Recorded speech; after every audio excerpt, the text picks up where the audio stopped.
Hotel কক্ষে এক তরুণীর সাথে ভিডিও ভাইরাল হওয়ার পর এমপি গাজী নজরুলকে বহিষ্কার করেছে জামায়াতে ইসলামী।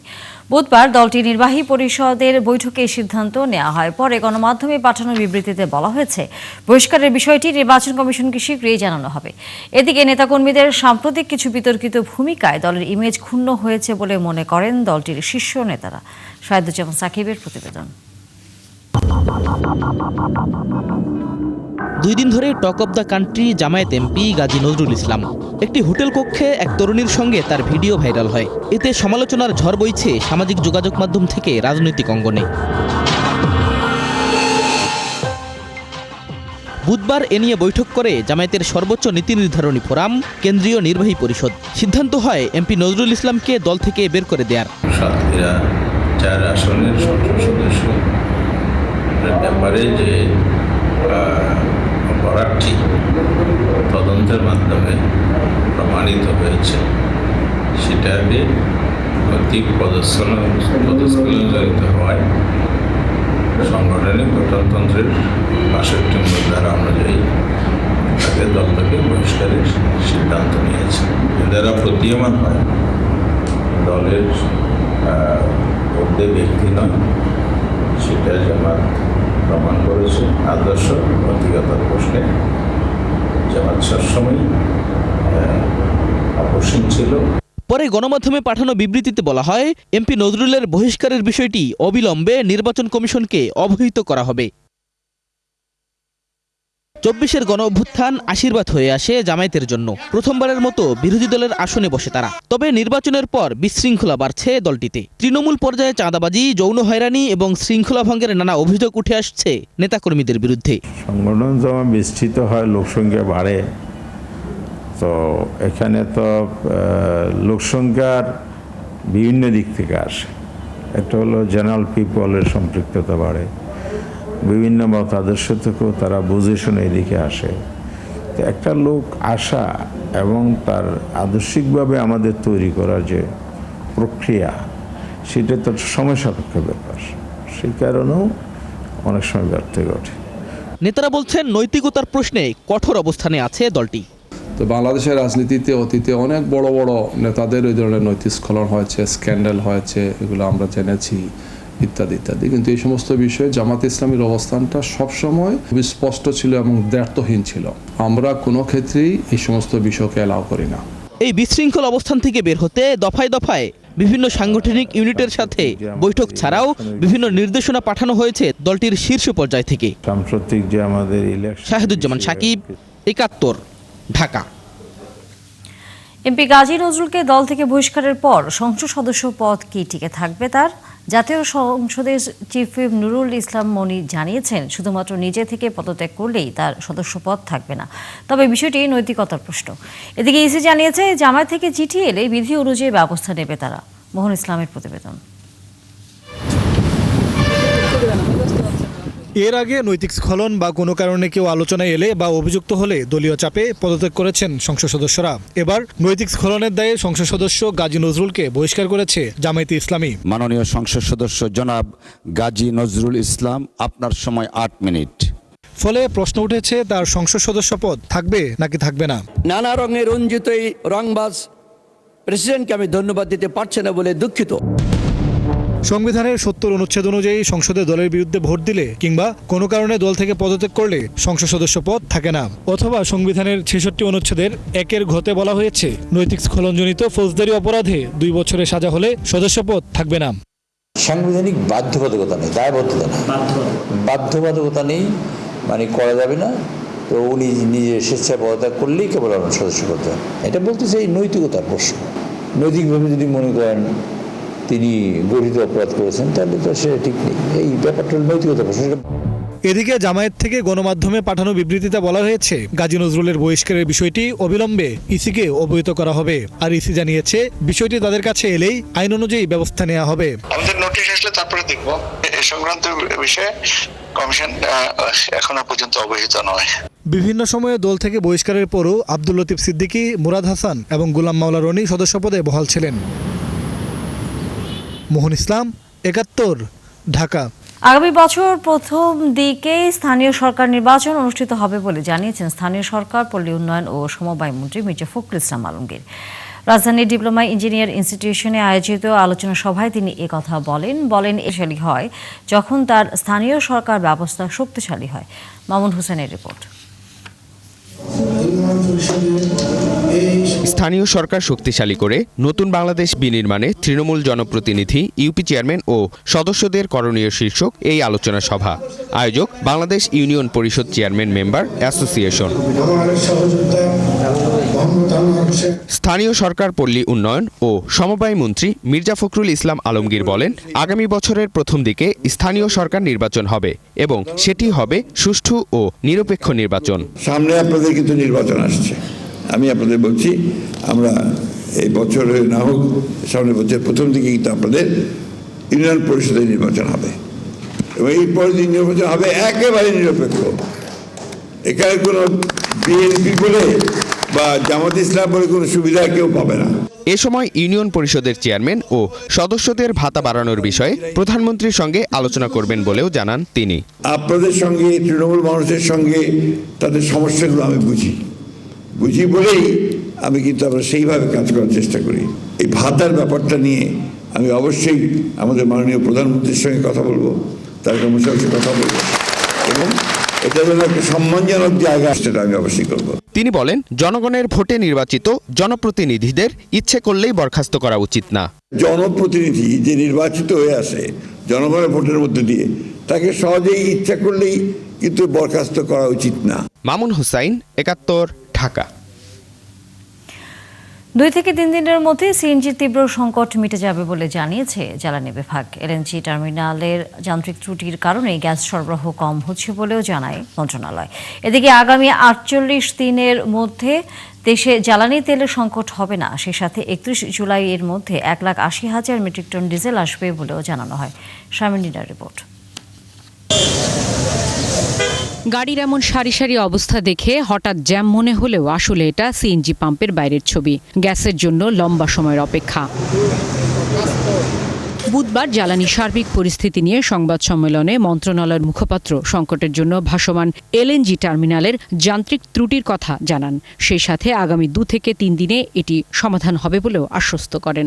গতকালকে আমাদের দুটো এফএসআরিওর মধ্যে একটা এফএসআরিওতে একটু যান্ত্রিক ত্রুটি দেখা দিয়েছে। আপনারা জানেন যে যান্ত্রিক ত্রুটি দেখা দিলে তো আসলে কারো কিছু করণীয় থাকে না। আমাদের দুটো এফএসআরিও থেকে আমরা এলএনজি মূলে প্রায় 1000 মিলিয়ন ঘনফুট গ্যাস বা 1100 মিলিয়ন ঘনফুট গ্যাস আমরা পেয়ে থাকি। তো একটাতে সংকট দেখা দিলে স্বাভাবিক কারণে একটা ডিসরাপশন তৈরি হয়। সেই ডিসরাপশনের কারণেই কিছুটা আপনারা লক্ষ্য করেছেন যে ইয়েগুলোতে সিএনজি স্টেশনগুলোতে একটু লাইন আছে, বাট এটা খুবই সাময়িক। আমাদের মেরামতের কাজ চলছে, আশা করছি যে ইনশাল্লাহ আমরা 2-3 দিনের মধ্যে এটা সমাধান হয়ে যাবে। সচিবালয়ের সংবাদ সম্মেলনে দেশের জ্বালানির সার্বিক পরিস্থিতি তুলে ধরে এই কর্মকর্তা জানান, বর্তমানে 31 দিনের ডিজেল, 36 দিনের অকটেন, 20 দিনের পেট্রোল, 25 দিনের ফার্নেস অয়েল এবং 20 দিনের জেট ফুয়েল মজুদ রয়েছে। সরবরাহ স্বাভাবিক রাখতে 31 জুলাইয়ের মধ্যে দেশে আসছে আরও 1,80,000 মেট্রিক টন ডিজেল। বলেন, জুলাই আগস্টে দেশে জ্বালানির সংকট হবে না। নর্মালি আমাদের যা থাকার কথা তার চেয়ে অনেক বেশি। আর আমাদের সাপ্লাই চেইনে পর্যাপ্ত সাপ্লাই চেইন আছে আমাদের, যেটা দিয়ে আমাদের আগামী জুলাই আগস্ট মাস পর্যন্ত আমাদের কোনো সমস্যা নেই। আমাদের 1,80,000 মেট্রিক টন আমাদের 31 জুলাইয়ের মধ্যে আরও ডিজেল আসবে এবং অগাস্টে আমাদের ডিজেল আসবে 2,40,000 মেট্রিক টন।